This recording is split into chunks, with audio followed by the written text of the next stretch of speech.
Welcome back. This is going to be another installment for the Venturi effect of your typical engine out there. This is going to be information that crosses over to any of the different platforms that you might be working with, whether it's a 1950s variation muscle car engine to more modern day sport compact engines, you name it. Now, the reason why I'm continuing on with this topic is because there are videos coming out from engine race builders like Steve Morse depicting his intake system, realizing which one of his injectors may not be keeping up with the amount of flow compared to the other ones, or which cylinder benefits from having more fuel introduced into it.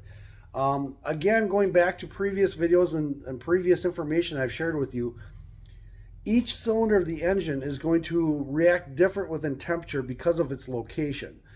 For you guys that are into snowmobiles, you're going to know this is very pertinent information because if you're working with a twin cylinder snowmobile engine, the hot point is normally shared between the two cylinders. When you jump up to the 3-cylinder applications, the center cylinder runs hotter than the outside. So some of your Polaris or Arctic Cat 3-cylinder 2-stroke engines, the warping associated with different heat expansion rates within the engines themselves, the triple engines are not as dependable as the twins because of the heat exposed around the center cylinder. Now, if we talk about a V8 engine, again, the 4 center cylinders are going to normally run hotter than the front 2 cylinders because of the amount of exposure they get to the coolant, fresh coolant, and also the air that's moving across the front of the engine. The front 2 cylinders are going to run cooler normally than the other 6 cylinders.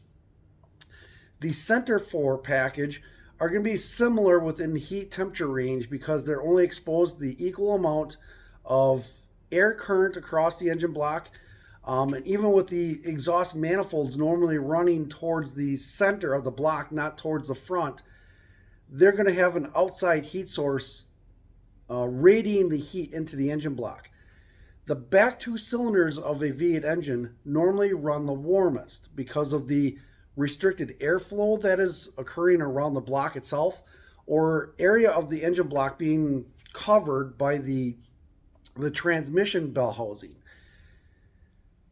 So adjusting the fuel ratio for each cylinder is going to be depicted on which cylinder is actually being supplied to. Now, the most recent video of Steve Morse, again, for anybody that's following along with performance, Steve Morse has a very deep pocket in order to be able to go racing.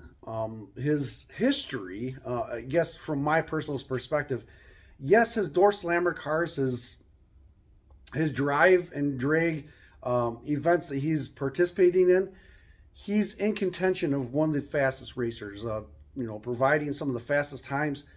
But he has also observed some of the most amount of breakdowns within his equipment. So I don't necessarily suggest anybody go and copy everything that Steve Morse is doing. Even though he's fast, in order to go as fast as he's going, he has to spend more money than other racers because of his understanding. Okay, so again, if you were getting stuff built by Steve, he's going to make sure as a consumer or as a customer, you're taken care of. Okay, we can all agree with that. But he also breaks down more than other racers. Okay, that's simple truth. You don't have to just take my word for it. You can go back and look at his history. Now, in his most recent video, him and his son were discussing the Venturi within his intake. And his most recent video is created or had made a transparent top to his intake system, so that he can visually see how his injectors are being dispersed and how much fuel is being collected underneath each cylinder. He can adjust on the fly.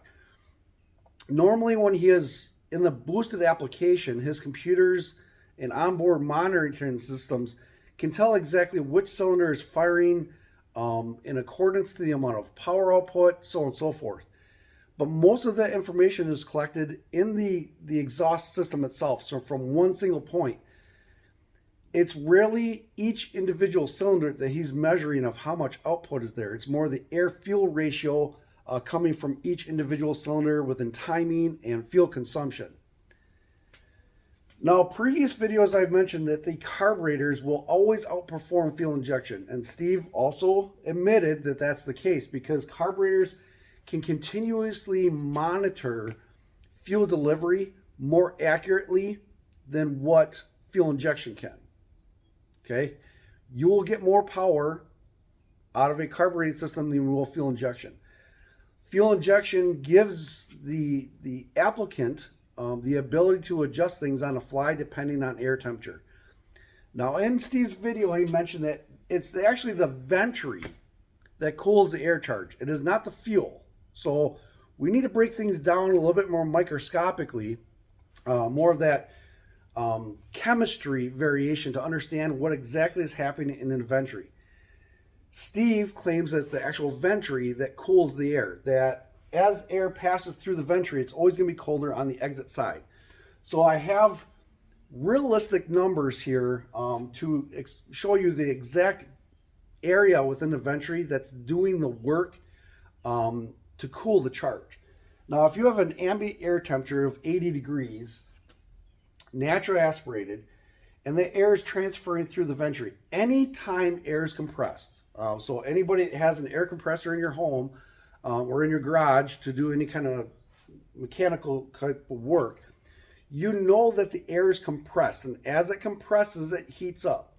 And within that heated air, the moisture molecules, I know a lot of you love that phrase, the water molecules within the air charge that heats up, it starts to separate and become water droplets, to the point where if you're using the air compressor a lot, such as like air grinding, the air coming through the compressed hose is heated, and when it's escaping to the ambient air pressure, you'll have the condensation from that hot air escaping out of your tool. Okay, now you can have all kinds of different filters within the air system to collect any of those air droplets. Because they're heavier than the air, they will migrate to the lowest point. So an efficient air compressor system is going to have multiple collection points and have a long distance from the actual compression of the air compressor to the tool. So the longer your hose or the system between the tool and the compressor, you're going to collect a lot more of those air, that condensation is built up. For any of you body technicians out there, you understand how important it is to have the air accumulator or moisture condensation accumulator prior to your spray gun. Any water that's introduced into the paint obviously gives you runs and it messes everything up. So understanding that compressed air at any point within the system creates more heat. It also increases the amount of condensation within the charge. So in a venturi, if you're starting out with a realistic temperature of 80 degrees, this time of the year, most of us are experiencing, well, even higher temperatures than that. Underhood temperatures of 80 degrees, when it goes through the venturi, just as it passes by the booster itself, it is being compressed within the venturi. And at that point, the temperature difference is going to be approximately 10 degrees warmer than the ambient air temperature. At that point, the compressed air is being heated up at the same time that fuel is being introduced into the airflow current.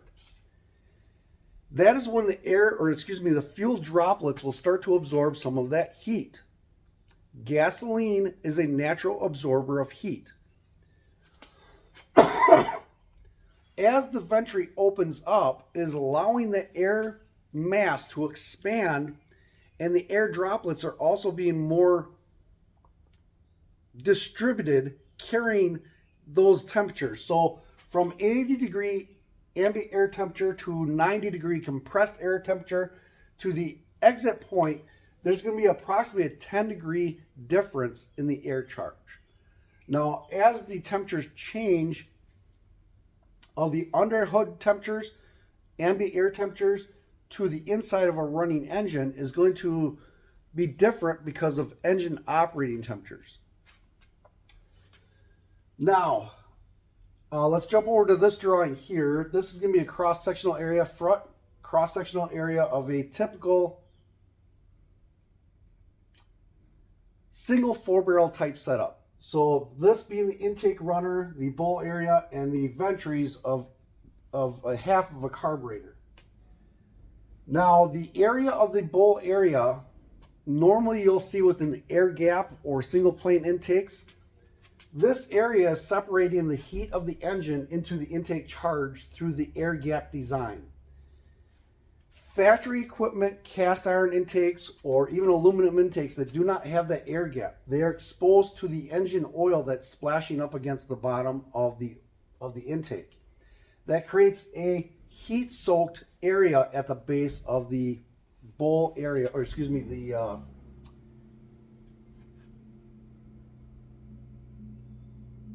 sorry, got distracted.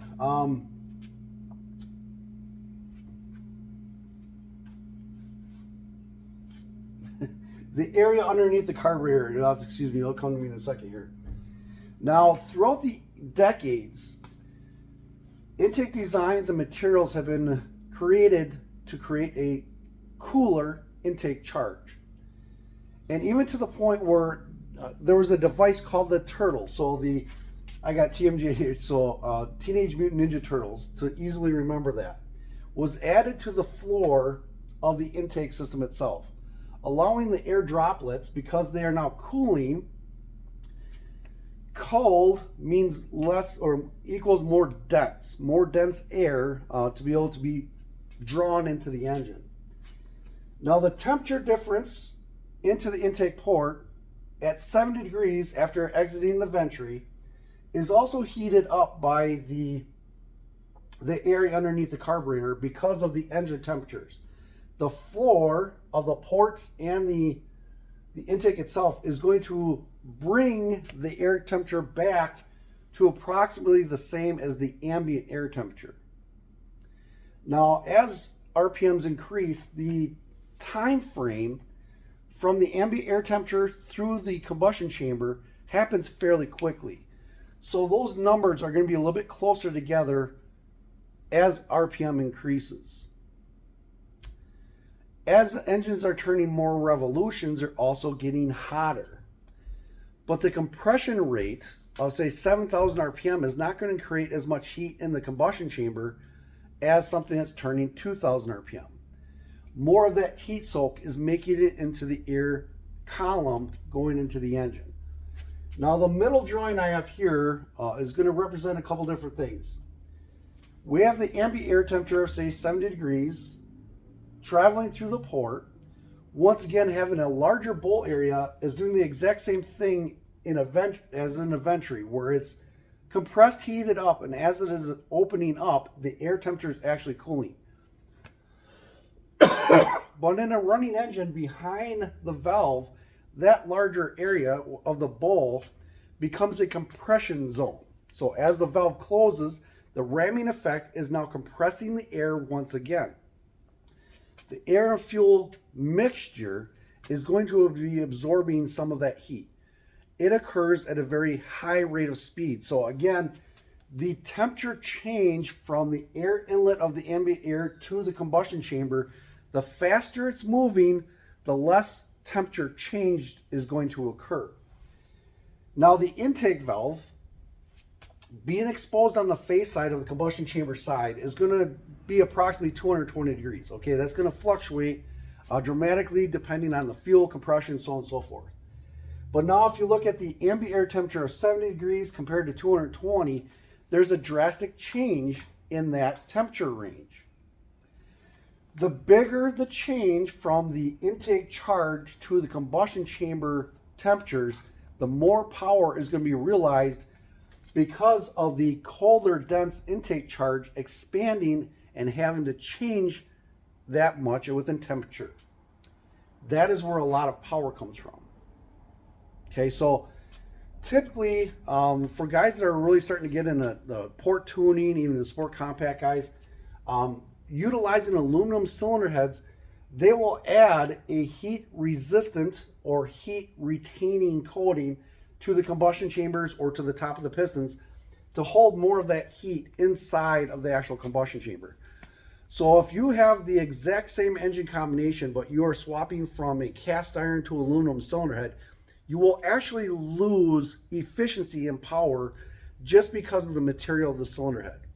It will allow more of the heat to be radiated out from the combustion chamber through the material of the aluminum head. By placing the cast iron cylinder head back onto the engine, it's going to increase temperatures within the combustion chamber. So if you're switching to an aluminum cylinder head, the combustion chambers and pistons, because they're also aluminum, by adding a temperature blocker within different coatings, will increase the temperature inside the combustion chamber. Now, the limitations to combustion chamber temperatures is also within the fuel because of the fuel detonation. Allowing hot spots to occur to pre-ignite the fuel injection or the fuel mixture once it is closed, once the valve is closed, and the temperatures in the combustion chamber being compressed are also skyrocketing in temperature. So the compression temperatures of a combustion chamber can exceed 750 degrees. Okay, just shy of what a piston can handle, an aluminum material can handle. So the higher that temperature goes, the closer you get to pre-detonation and failure within the components. It will actually start breaking down the metallurgy of the aluminum piston and the aluminum cylinder head. By adding a temperature control coating to them, you're holding the temperature within the combustion chamber to allow more power to come out of the actual compression charge. That coating will also protect the aluminum components from that heat soak. So you're getting the advantage of more power and more protection to your parts. The one thing you want to leave out of the coatings is actually the face of your intake valve, because you want the backside of your intake valve to be as hot as possible so that when your cooler air charge is traveling over the valve, it's literally running across a hot plate.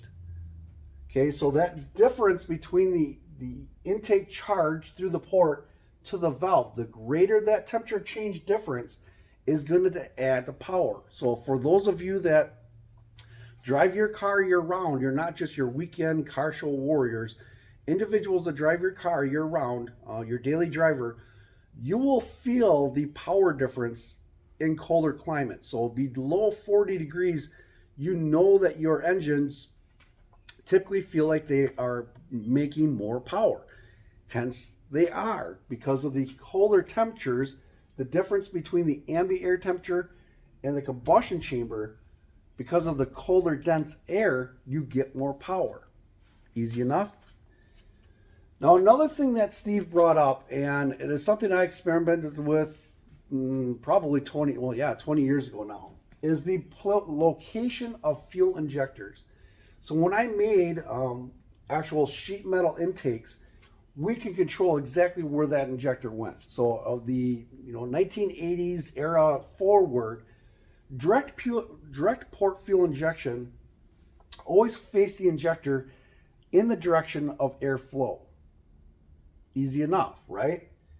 I experimented with injectors coming from all different angles, just like Steve has mentioned in the most recent video. If you understand the air velocities through the port, you realize the roof is normally the fastest area of the port. Especially when you get into the bowl area, on the spark plug side of the bowl is going to be where the most volume and the highest velocities of air travel occur. So by pointing your injector directly towards that area, as the fuel droplets are exiting from that injector, they're expanding and they're being introduced into the highest velocity portion of the port. That should show an improvement to fuel distribution and fuel efficiency of the engine. That is not the case. The higher poundage of the injector itself actually becomes forced induction. Because now realize, even your factory, I'm going to use the LQ9 LS engine from GM. most of your injectors are anywhere in that 60 to 80 pound range. Now, if you take your garden hose, or if you're a firefighter and you open the nozzle of your water supply, there's a lot of pressure behind that, right? Now, if you can imagine an injector having anywhere from 60 to 80 pounds of pressure behind it, anything in front of the injector, even though it's supplying fuel in, there is actually pressure behind that forcing the fuel, a liquid state fuel, into the air column of the intake charge in one direction. So by facing the injector into the airflow, you're actually pressurizing in reverse. You're adding to the reversion, not only because of the ramming effect and the reflection when the valve closes up into the intake charge, your injector is also putting 60 to 80 pounds for every impulse backwards within the port.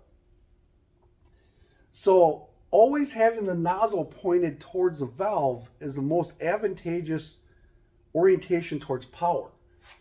Now, by forcing it across, okay, so with the sheet metal intakes, by having the low mounted injector pointing the fuel into the highest flow column, it is actually at a greater force than the airflow of the engine. Okay, so 60 to 80 pounds of the injector, but how many pounds are actually in naturally aspirated? How much vacuum is actually being pulled on your typical intake system? Especially, let's use like factory numbers. 15 pounds. The injector actually becomes a micro supercharger. It is actually pressurizing the actual cylinder by use of the fuel moving into the air column. So again, if you have your injector pointed into the actual highest flow, it actually is causing a disturbance, because as the injection is coming out, it is causing a pressure zone on the back side of the port, exactly where your high speed velocity air is occurring. It becomes a restriction. Okay, so direct port fuel injection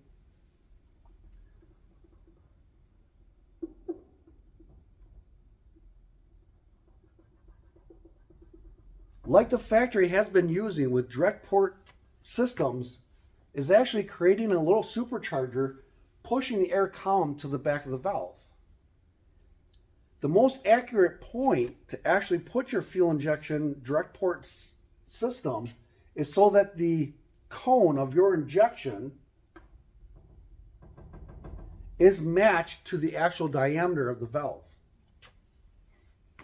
It is pressurizing the ram area within the bowl and the perimeter of the valve, spraying cold fuel directly to the hottest point of the engine, the intake valve. Okay, so it is something that's been experimented with for many, many years. That is the optimum point for your fuel injection. Now, for you guys that do not use forced induction as far as superchargers or turbos, but you like to have things on the laughing gas of nitrous oxide, okay? What type of nitrous oxide systems are out there? Obviously, you have plate systems that are introducing the fuel and liquid form of oxygen within the plate at the top of the intake system, sandwiched between the carburetor and the intake. So again, going back to Steve Morris, why are fuel injection systems not necessarily utilized anymore within the throttle body or throttle body injection? They're not compressing the air intake charge in the port.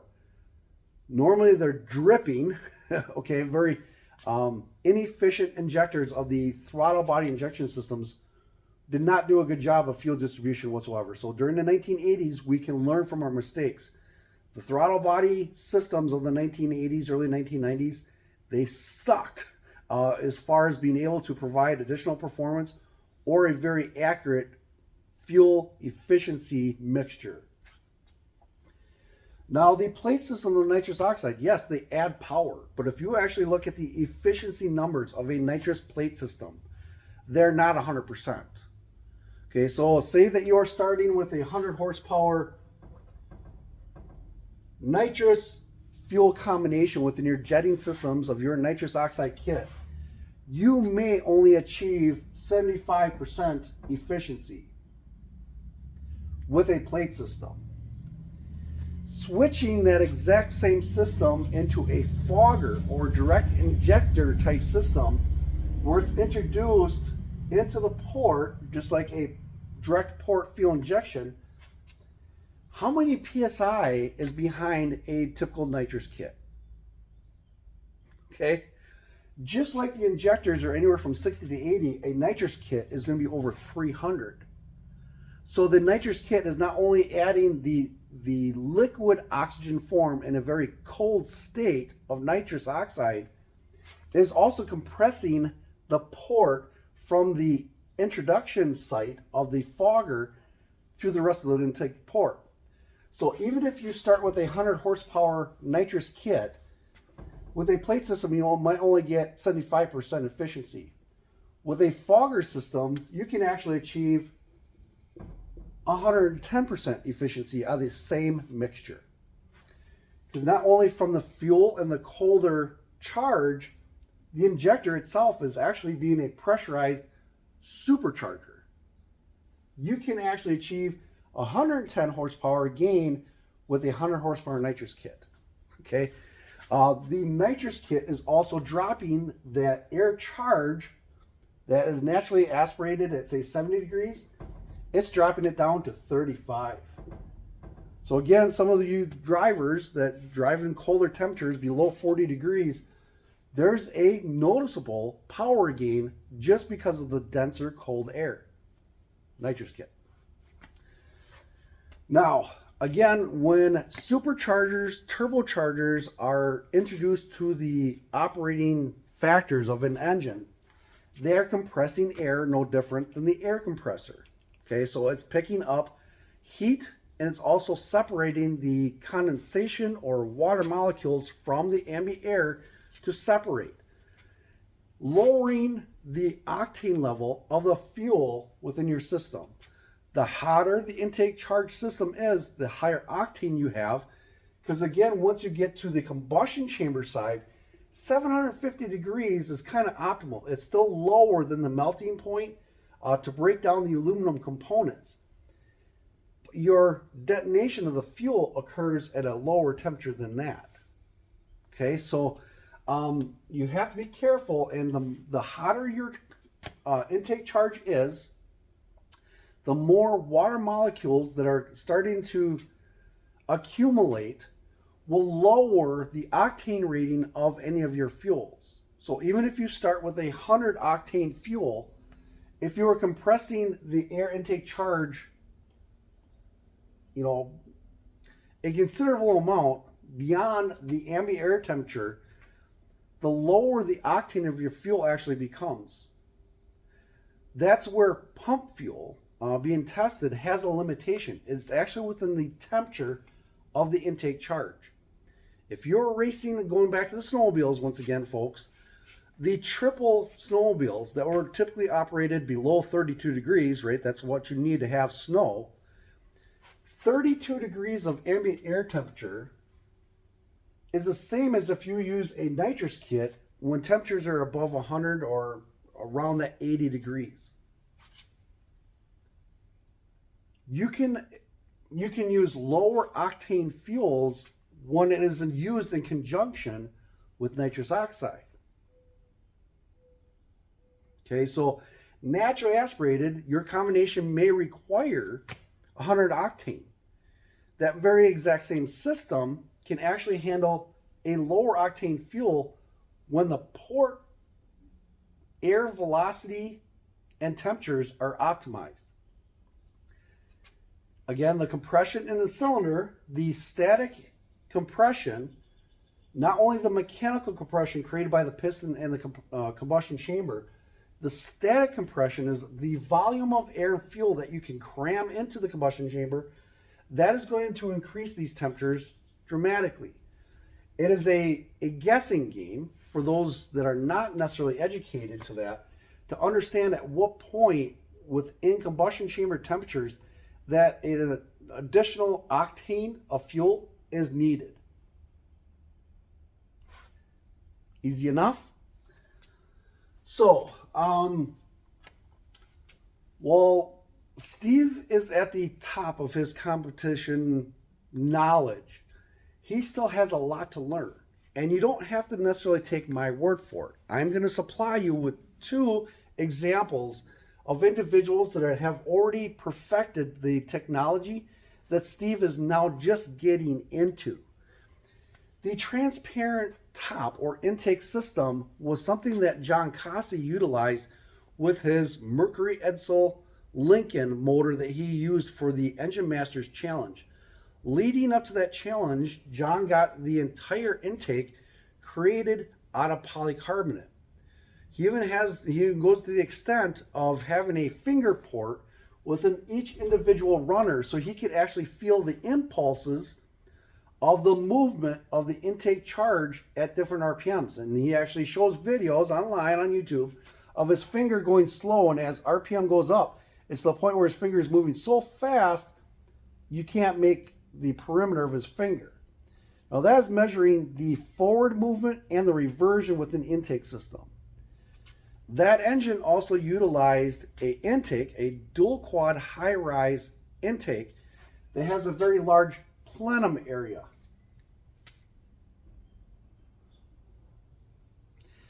Now, by allowing the reversion to collect inside of the plenum area, it's not affecting the individual ventries of the carburetor. Where a single plane or a single carbureted system, those reversions are making it up into the ventries, canceling out the actual function of the ventry. So the reversion goes up and actually disturbs the airflow that's coming through.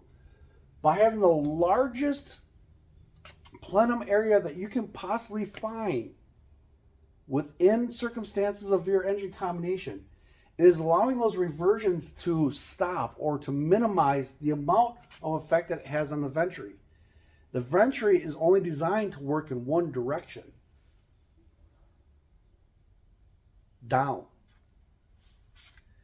So by allowing those reverting gases to collect in the plenum area, it's also creating a pressure zone that's not affecting the actual airflow through the carburetor.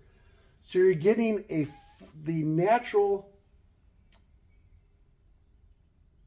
aspiration of the ambient air temperature, moving air through the ventry, accumulating in the plenum area, and the reverting gases from all 8 cylinders with the V8 application is creating a pressure zone inside the plenum area that helps feed each individual runner. And at the end of each individual runner, you have a bowl area that is also pressurized. Okay, so intake systems have been designed for decades to run as cool as they possibly can. As you increase performance or the operating RPM range of the engine, the colder the intake system has to be, because the engines are actually going to run hotter. Increased compression, higher RPM, they will create an engine combination that runs hotter, period. So by cooling the intake charge equally to the amount that you are increasing the heat of the rest of the combination, will create more power. It's that simple. The other example I have for you, we talked about the John Cossey, the transparent intake system, and the impulses that you can see with his finger. Going back to the injectors, you don't have to just take my word for it, because something that I actually did with Sonny's mountain motors, with the massive mountain motors that we worked with, 758 to 915 cubic inch. We experimented with all kinds of different injector placements. The injectors that we worked with at the time used a valve type system. Just like an intake valve, the actual injector used a valve, internal valve. So the fuel had to come out around the perimeter of that valve in order to be distributed within the intake port. Mike Moran has perfected fuel injection. He has gone away from the actual valve type injection system to a flat injector with multiple orifices that are pressurized. So when the fuel is actually being forced out of the injector, it is getting a better atomization and creating that pressure zone of that injector pressure over a greater area within the intake port. So instead of the injector just pressurizing one side of the velocities or downwards towards the valve, everything within that cone of the injector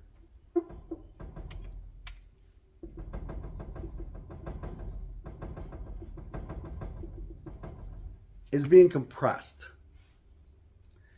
The compression is actually being done with the fuel droplets coming out of the injector.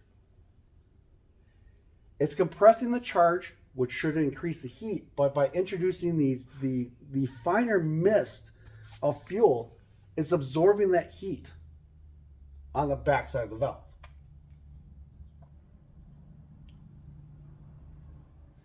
That is why Mike Moran has won more championships than Steve Morse.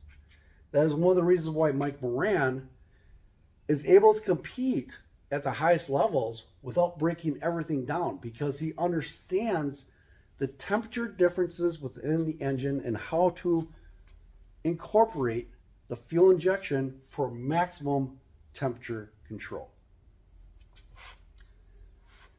Again, this is something that Steve Morse can learn from, and I wish that all of your performance racers out there right now, whether you're from Fastest Street Outlaws to Door Slammer, Hot Rod Power Tour, to your street,